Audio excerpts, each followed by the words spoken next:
Hello, I'm going to be showing you how to add and use tilt shift blur in Photoshop. The first and foremost thing that you should do first is duplicate your layer. So just in case if you made a mistake, you still have the original layer. So first, just go to your layers panel, click on your image, you press Ctrl J, duplicate the layer, or another way you can do it is by right clicking on the image right here, and then it'll say duplicate layer, and then just press OK.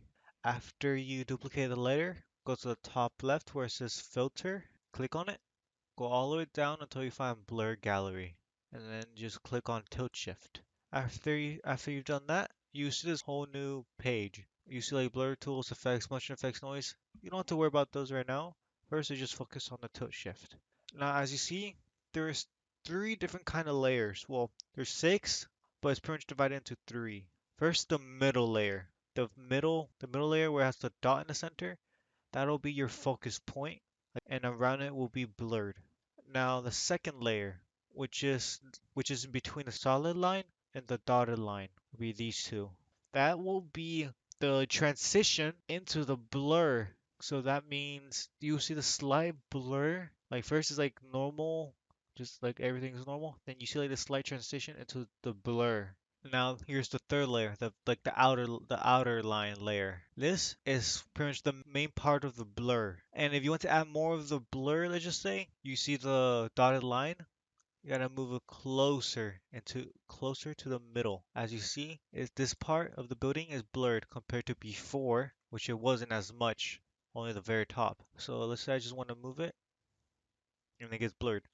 But before you even mess with any of that, first move your focus point to the area that you want it to focus on. So after you've done that, then you can start messing with everything else.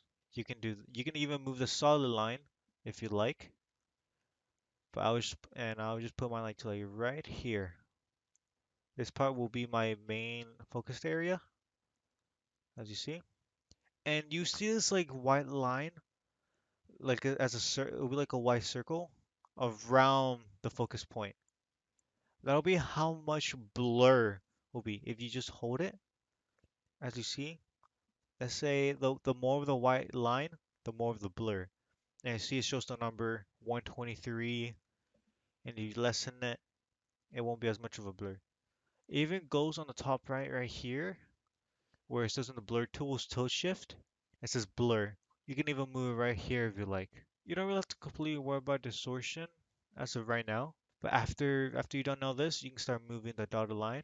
I'll just put mine to, let's say, right here. So you do this. Oops. Let's see, let's add some blur to this. Let's say I'm done with it and everything. You just go all the way to the top where it says OK, and then click on it. After that, you've added the blur. That's how you use the tilt shift blur function. Thank you for watching, and I'll see you next time.